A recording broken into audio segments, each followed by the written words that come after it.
Yesu ashimwe nshuti za Resi Therapete. Imana iguha umugisha cyane cyane wowe wahisemo gusenga ubudasiba. Imana ntizasibe kukumva ndetse no kukumvira mu izina rya Yesu. Tugeze ku munsi wacu wa 7 wo gusenga twibohora amasengesho ya deliverance. Ndagushimira wowe twatangiranye ku munsi wa mbere tukaba tugejeje ku munsi wa 7. Imana ikubohore burundu, Imana ikubohore totaloma mu izina rya Yesu. Imana iguha umudendezo mu mwuka ndetse no mu mubiri. Imana ikuziture, Imana ikorohereza ubuzima mu izina rya Yesu. Niyo sengesho ngusengeye. Hanyuma wowe unyumvise ari ubwa mbere, nawe Imana iguha umugisha. Burya ngo iherezo rirusha itangira, nawe wakira umugabane nk'uw'abantu twatangiranye.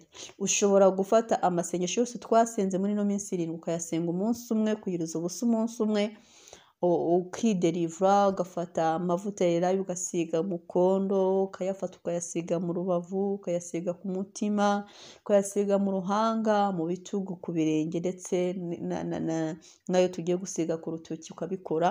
Ukabikora byose umunsi umwe, cyangwa se ukazategura amasengesho yawe iminsi 7 ukazabikora wowe ubwawe. Ukazajya ufungurira buri sengesho twagiye dusenga rikakuyobora, n'umwuka w'Imana nawe akakuyobora ku giti cyawe. Burya amasengesho dushyira hano kuri YouTube nayo kugira ngo akuyobore, ntabwo ariyo wowe wasenga yonyine. Hari uburyo bwawe waremewemo bwo gusenga, hari uburyo uvugamo ijambo bwiza cyane kurusha njyewe, hari uburyo utondekanyemo amagambo cyane kurusha njye, hari uburyo Imana yakuremye buri special, buri unique bwo gusengeramo Imana ikakumva. Njyewe mba naguhaye nk'urufunguzo, mba naguhaye nk'umuyoboro ugusunikira kukwereka ikintu wowe wasengera, ikintu wakwerekeza mu mutima. Ni nka guide spirituelle Imana iba yaguhaye, hanyuma rero ukayifashisha kugira ngo nawe ubohore ubuzima bwawe. Iyo ugeze hano kuri YouTube nshuti yanjye, ukagwa ku isengesho, ukagwa ku ijambo ry'Imana bikagufasha, ubu uri umunyamugisha. Ino YouTube iriho abakozi b'Imana ariko iriho n'abakozi ba Satani. Imana yashyizeho abakozi bayo kugira ngo tuyamamaze.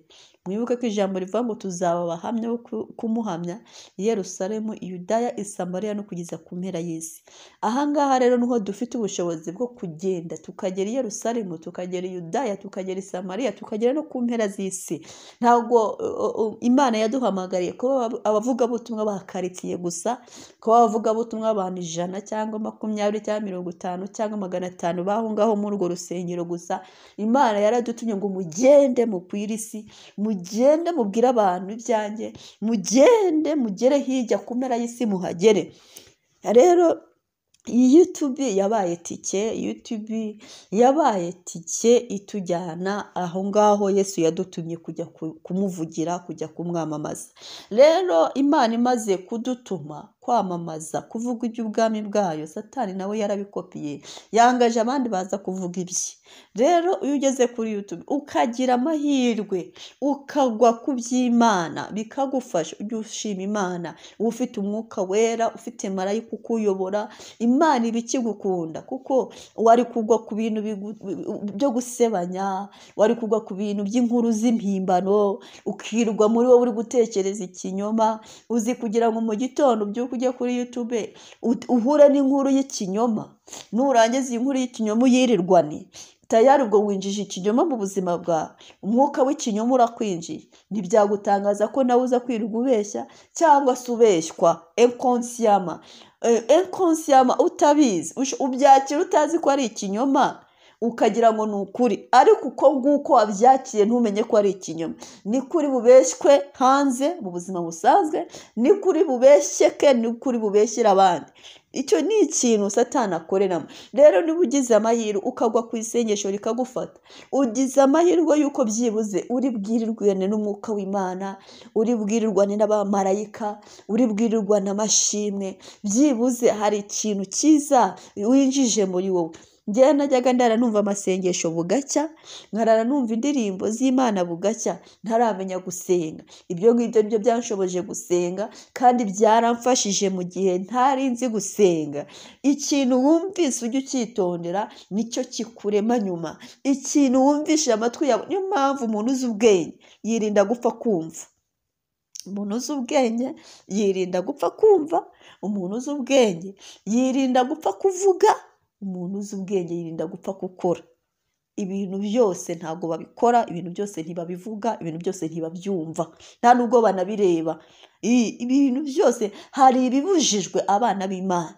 Amatwi yawe reka gupfa kuyumvisa ibinyoma, reka gupfa kuyumvisha abantu batuka. Niba wumva abantu bari gutongana, iruka, nushaka wigendere. Hari abaremewe kumva ibyo bintu ntibibateze ibibazo, ariko wowe nifu wumvise ikintu kiri toxique muri wowe, gishobora kukwangiza, kikaguhindura ekonsiyama, izo energy negative zikakwinjira, ukirugana umutima mubi, ukirugana ibitekerezo bibi, ahantu hari kuza umugisha ukabura habanye. Kuko reka nkubwire, umugisha ntabwo ugendana n'ibintu biri toxique. Umutima ugomba guhora uwurinda, amarangamutima yawe ukayarinda, ibitekerezo byawe ukabirinda, ugahora wiprotectinga, ukagerageza kumva ibyo Umwami ashima. Ibyo ngibyo nibyo byiza. N'Imana rero ikugejeje hano, reka nkubwire ngo uri umunyamugisha. Twinjire rero mu gihe cyacu cyo gusenga, twinjire mu gihe cyacu cyo kubohoka. Uyu munsi turabohoka ku masezerano mabi, turabohoka kuri buri sezerano ryari ribitiziritse. Hari abantu benshi bagiranye amasezerano n'isi y'umwijima, ariko bakaba batabizi. Hari amasezerano twavukiyemo, hari amasezerano wowe wihaye, hari amasezerano abarozi batanze amaturo bayakuzirikaho.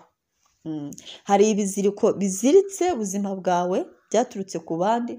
Hari ibiziriko, ubundi isezerano ni nk'ikiziriko kiba kiguhuje n'ikindi kintu, ubundi niryo sezerano. Iyo umugore n'umugabo basezeranye baba bazirikanyije. Iyo muvuye muri mariage civile mutarambikana n'impeta, iki kiziriko kiba cyabaye, isezerano riba rihari, riba ribahuje. Mu isi y'umwuka tuba tubona ko muhambiranyije. Nubwo wagenda utambaye impeta, mu isi y'umwuka uzirikanyije na runaka, ntabwo bibujije ko uri umugore wa runaka cyangwa uri umugabo wa runaka. Rero isezerano ni ikintu cyose kiguhuza n'ikindi. Hari abantu bagiranye amasezerano n'ubukene, ubukene akaba ari uwo mugabane wawe. Batanze, umurozi yaragiye ajya kureba umumarabu amuhereza, ajyana ibituro, ajyana amaturo, ajyana ibitambo, aravuga ati uyu muntu munzirikanyirize n'ubukene. Umumarabu arakubohora rwose, arakudanangira. Hari abantu baziritse ahantu mu mazu y'abantu, hari abazirikiye mu marimbi, hari abazirikiye ku misozi, hari abazirikiye mu mazi, hari abazirikiye hagati ngo mu mayira, hari abazirikiye. Abantu benshi bagiye baziritse. Uyu munsi ibyo biziriko turabica. Ntabwo twikuramo impeta gusa zisanzwe z'urushako rubi, turikuramo n'ibiziriko, nabyo turabijyanira rimwe, nabyo tubice. Ibiziriko bituziritse turabica mu izina rya Yesu. Rero uru rutoki rwacu rwa kabiri uturutse kuri nyangufu nyirazo, urutoki rw'ibumoso rwambara impeta ya mariage, nirwo tugiye gusiga amavuta ya elayo. Uru rutoki rushobora kuba ruriho izindi mpeta wowe ubwawe utishyizemo cyangwa umukunzi wawe atishyizeho. Izi mpeta ushobora kuba waravutse bakagushyingiranya n'imandwa na nyabingi n'Imana bakoreraga icyo gihe, ukavuka uri umukobwa mwiza, uri umusore mwiza, bakabona uri mwiza cyane, bakavuga bati iki gikobwa cyiza nta kindi kintu twagikora, reka tugiture Imana yacu, reka tugushyingire, Imana yacu izakugira umugore, kwiteho, ntuzagire icyo ubura, ntuzagire icyo ukena, dore umugabo wawe n'uyu azakwitaho nk'uko umugabo yita ku mugore. Bumvaga babikoze mu buryo bwiza, kuko niyo Mana basengaga. Icyo gihe rero iyo wavutse uri umwana washyingiwe imandwa, ikintu kikuranga mu buzima bwawe bwa buri munsi, ubuzima bwawe bw'urukundo rugira struggle nyinshi cyane. Ubuzima bwawe bw'urukundo wumva ushatse gukundwa cyane, ukurana amvi yo kuba ushaka urukundo ariko nturubone. Wumva urukundo rushatse cyane ariko nturubone. Uwo ugerageje gukunda ntagukunda, aragukomeretsa. buri muntu wese agusigamo ibikomere. Niyo ugerageje gushaka uwo mubana aragukomeretsa kugeza igihe mutandukaniye cyangwa se agapfa akagenda, kuko ziriya mandwa, biriya bishitani, biriya bagushyingira, biriya bintu birafuha ku rwego rwo hejuru, ntabwo bishobora kukwemerera gukundwa. Ntabwo bishobora kukwemerera gukundwa. Iyo bibonye ugeze igihe cyo gukundwa hari umuntu wagukunze cyane, biragutandukanya nawe, birema impamvu zo kugutandukanya, bizana impamvu zo kugutandukanya, biraguteranya. Hari n'igihe bigushyiraho icyangiro, iyo bibonye bikabije bigushyiraho icyangiro, bikakwambika isura yindi, ukagenda uri umukobwa mwiza witeye makiyaje, ariko umugabo ntihagire umugabo ukubengukwa, ntihagire umugabo ubona ko uri mwiza, ntihagire umuntu ubona ubwiza bwawe, ukambara neza ufite amafaranga menshi, ariko wapi, ahubwo ukajya kubona uri umukobwa ufite amafaranga ariko uri guteretwa n'abantu baciriritse bo hasi cyane, ukibaza impamvu udahura n'abantu muri mu rwego rumwe, ukabibura, ukibaza icyo kintu ukakibura. Ibyo bintu bigufuhira byarabanye ntibishaka kukubona wishimiye mu rukundo, kuko batanze amaturo, ubukwe bwawe barabutashye, wambaye impeta. Iyo mpeta rero ugiye kuyikuramo. Akenshi ukunda kurota ukora imibonano mpuzabitsina. Biriya bintu ukorana nabyo imibonano mpuzabitsina ni ibigabo by'ijoro, ni ibigore by'ijoro, nibyo ngibyo bigomba kugushimisha, nibyo ngibyo bigomba kukunezeza. Nta wundi muntu ku isi ugomba kugushimisha, nta wundi muntu ku isi ugomba kuguha urukundo. Icyo kintu bagikuyeho. Utarakuramo iyo mpeta rero ngo uyijugunye, utaraca iyo sezerano, utaratwika iyo acte de mariage yabaye, uri muto cyangwa se utaranavuka, mu rushako rwawe uzahora ari ibibazo, uzagira struggle, uzakomereka, ukomereke. Hari n'igihe utanakomereka bikagera ku rwego byakira. Hari n'abantu biyemeje kudashaka mu buzima bwabo, gushaka babivuyemo burundu. Abo ngabo bo neza ni babandi udasenga cyane, abantu badasenga, abantu bagiranye acte ya mariage n'imbaraga z'umwijima, bakaba badasenga, bagera ku rwego bo babaho mu buzima bw'ubusambanyi gusa, mu buzima ugasambana n'ubonye. Ikintu cy'urukundo kiba cyaribanye, umutima ukunda ubutakiwugira, hanyuma ukabaho mu buzima bwo kwishimisha nabwo, kandi burya ntabwo uba wishimye. Inconsciemment ntiwishima, ahubwo umeze nka drogue, wabaye nka addicted kuri sex, hanyuma ukajya ugenda gutyo wisimisha hanze. Iby'urukundo, iby'urugo, ibyo kujya muri relationship ukabyibagirwa, ukavuga uti ni ibitera stress, ukumva ni ibintu bigutesha umwanya, ni ibintu biri hariya biciriritse, ibintu by'urukundo n'iby'abantu baciriritse, ukabivamo burundu. Hari abantu bageraho bakabivamo, akiberaho ari umuntu babandi bajya kugura ku muhanda. Wa muntu ujya kugura ku muhanda ushobora gukorera imibonano mpuzabitsina n'umuntu atazi, n'umuntu abonye bwa mbere, uriya muntu mujye mumutinya, ntabwo aba ari we. Abafite isezerano rimuzirika ku bindi bigabo by'ijoro, bigore by'ijoro, byamukuyemo umutima wo gukunda abantu, akumva uwo abonye bose baryamana ntacyo bitwaye.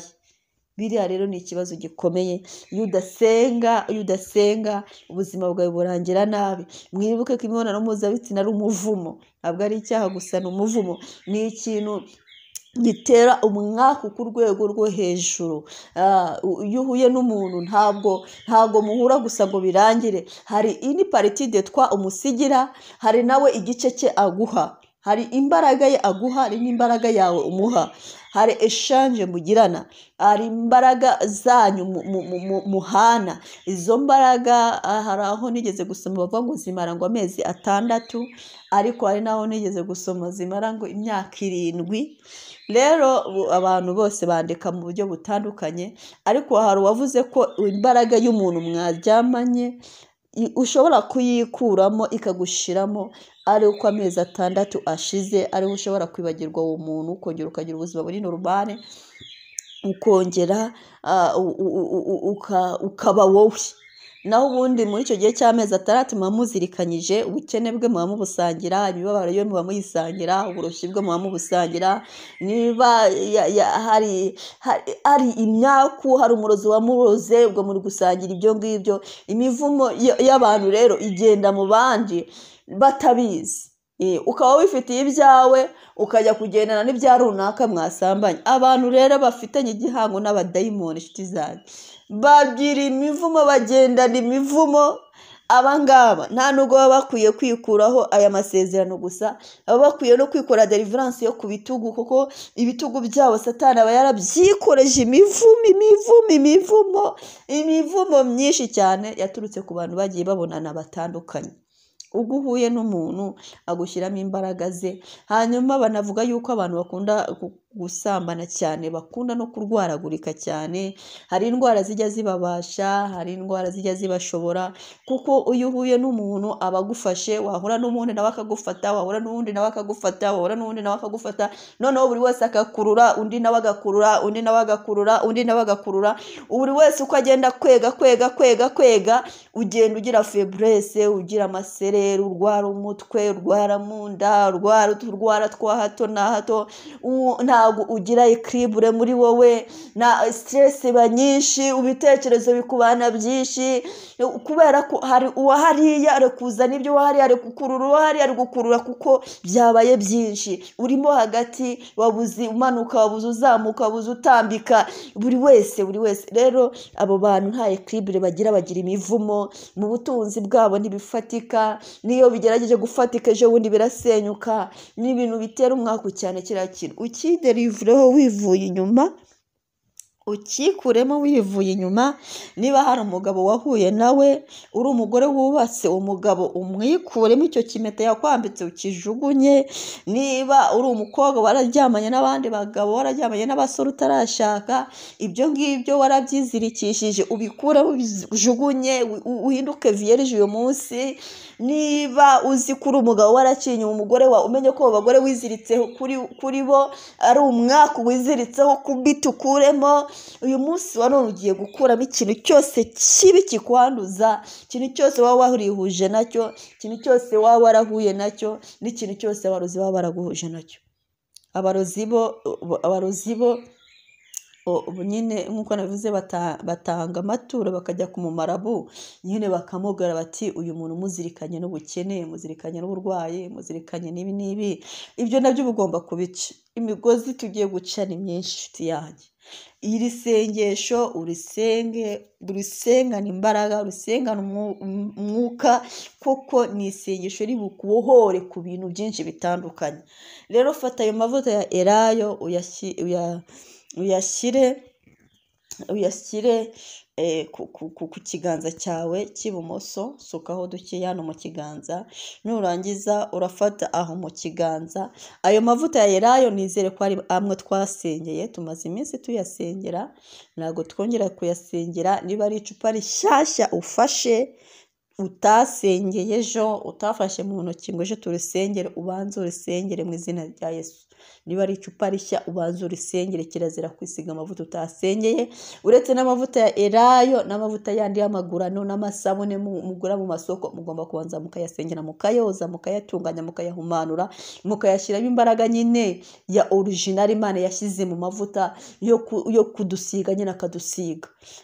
Uyasengere, nurangiza usuke mu iki kiganza cyawe cy'ibumoso, ufateho dukeya usige kuri runo rutoki hariya hambara impeta ya mariage. Nurangiza uvuge ngo mu izina rya Yesu ndakuramo impeta zose Satani yanyambitse, ndakuramo impeta zose n'aba mfitanye n'imandwa, ndakuramo impeta zose n'aba mfitanye na nyabingi, ndajugunya buri impeta mu izina rya Kristo yo mu isi y'umwuka itagaragara. Ndajugunya impeta yose nambitswe n'abakurambere. Niba hari mariage yaba yarakozwe naravuka nkashyingirwa imana zawo, iyo mariage ndayaniye, nyigize zero mu izina rya Yesu Kristo. Mu izina rya Yesu ndatwika acte yo mariage yo mu isi y'umwuka y'abadayimoni, ndayitwitse. ndajugunya buri meta yose yampuzaga n'umugabo w'ijoro, ndajugunya buri meta yose yampuzaga n'umugore w'ijoro, ndayijugunye mu izina rya Yesu. Niba hari impeta niyambitse bitewe n'abo twahuye, mu izina rya Yesu, n'abagabo n'abagore twahuye mu isi y'umubiri, iyo meta nayo ndayijugunye mu izina rya Yesu. Impeta imbuza gushaka, impeta imbuza gukundwa, impeta ituma ntanezerwa mu rushako, ndayijugunye, nyikuyemo rwose. Jugunya, jya ukuramo ujugunye. Ntabwo turi kurebana, ariko Imana izaduha kamera, mwe muhumure. Hari igihe tuzazijugunya, buri wese akajugunya, turi kurebana. Rero mujugunye mu izina rya Yesu, mujugunye ibyo bimeta, impeta za nyabingi mujugunye izo meta zituma ibigabo by'ijoro bibafuhira. Icyo kigabo cy'ijoro cyatumaga udakundwa, utabengukwa, mu izina rya Kristo vuga ngo ntandukanye nawe, nditandukanya n'abagabo b'ijoro, nditandukanya n'abagore b'ijoro, nditandukanya mu izina rya Yesu Kristo n'ikintu cyose cyamfuhiraga. Aka kanya nitandukanyije nacyo. Niba rero uri umugore waraciye inyuma umugabo wawe, uri umugabo waraciye umugore wawe, vuga ngo nitandukanyije n'umuntu wese twahuye mu buryo bw'imibonano mpuzabitsina, nitandukanyije n'impeta ye ndetse n'imbaraga ze zose, ndajijugunye nzikuyemo mu izina rya Yesu. Uyu munsi wa none sinyihuye nawe, nta hantu nyihuriye nawe, nitandukanyije nawe burundu mu izina rya Yesu Kristo. Niba uri umukobwa, uri umusore, ukaba warasabaye n'abantu benshi, urushako rwawe ruri mu kaga, ntabwo bikoroheye. Mu isi y'umwuka iyo bakubonye tukubona uri umugore, tukubona uri umugabo, ntabwo byoroshye kugira ngo uteretwe cyangwa uteretwe bagukunde. Jugunya abo bantu wahuye nabo, itandukanye nabo mu izina rya Yesu. Jugunya ibyo bimeta bagiye bakwambika, bikuremo, bijugunye mu izina rya Yesu. Vuga ngo ndi imanzi, vuga ngo ndi isugi. Uyu munsi wa none ngiye kubengukwa, kandi ngiye kubengukwa. Byature mu izina rya Yesu. Icomore kuri abo bantu wicometseho, itandukanye n'abo bantu wihujeho mu izina rya Yesu. Ikorere deliverance, ikorere deliverance. Wicometse ku bantu benshi, baragukurura, umwe akwega, bagukunda gute wa mukobwa we? Mu isi y'umwuka ushyingiranywe n'abagabo magana ngahe, ninde wakubengukwa? Ko tubona uri umugore, ko ahantu hose ugeze tubona ufite abantu, ubona ufite umukunzi, abenshi baranagutinya. Itandukanye nabo mu izina rya Yesu. Vuga kuri sugi, nta mugabo ufite, uri umukobwa, ucyari umukobwa, uberewe n'urushako, uberewe kubenguka mu izina rya Yesu.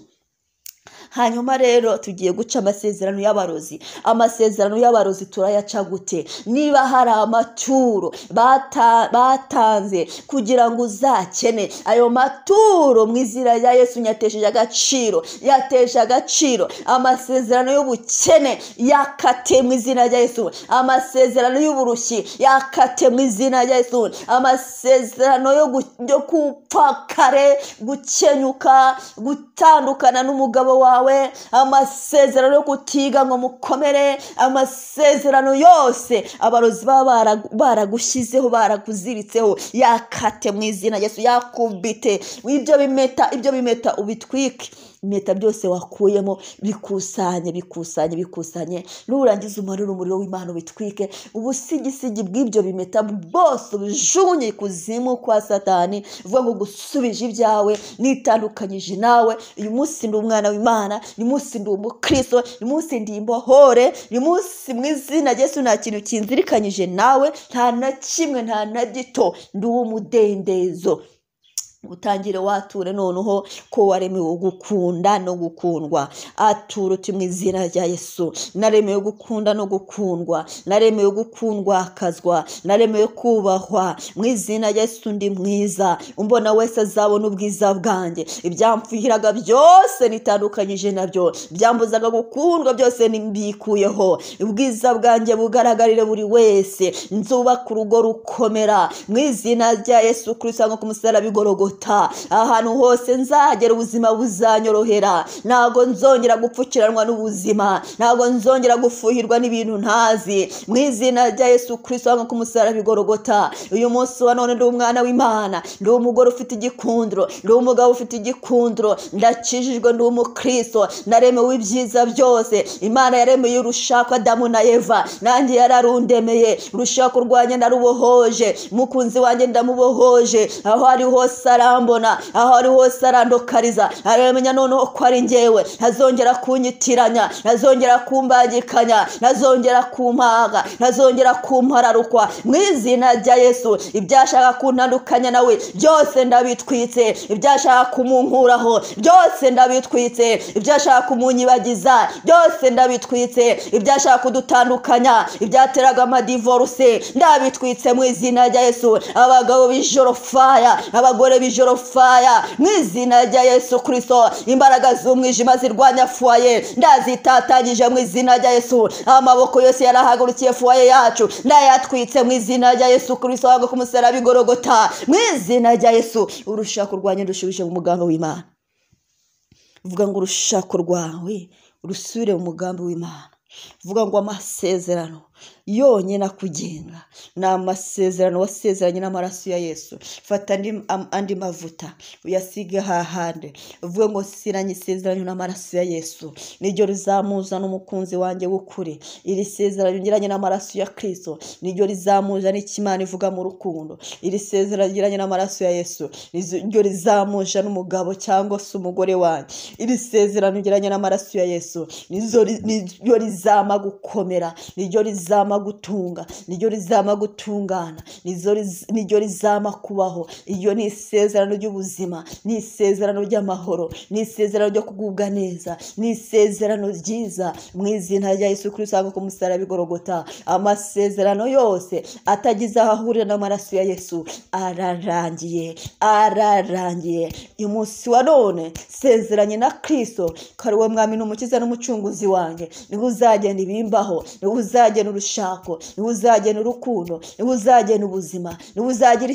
itegeko ku buzima bwanjye. Andi mategeko yose uyu munsi nyigometseho, amategeko y'abagabo b'ijoro n'abagore b'ijoro nyigometseho, amategeko mabi yose y'isi y'umwijima nyigometseho, ndayamenaguye mu izina rya Yesu. Ndakira isezerano rishya nsezeraniye munsi y'umusaraba ko nzubaha Kristo, nzagendana na Kristo akangeza ku cyo yamvuzeho, akangeza ku mugambi w'Imana mu izina rya Yesu. Imana yo yitegereje umuntu akabona ko atari byiza kwaba wenyine, iyo Mana niyo Mana yanjye, iyo Mana niyo Mana yanjye, kandi niyo igiye kumpuza n'uwanjye, niyo igiye gutuma njye n'uwanjye tubana neza ibihe n'ibihe mu izina rya Kristo Yesu.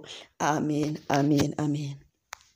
Shima Imana, ukomera Imana amashyi, Imana icyubahiro, kuko uyu munsi irakuzituye kandi irakubohoye, ntabwo uzongera kuzirikwa. Kandi ibi bintu ujye ubikora kenshi cyane, ibi bintu ujye ubikora kenshi cyane gashoboka. Deliverance ujye uyikorera.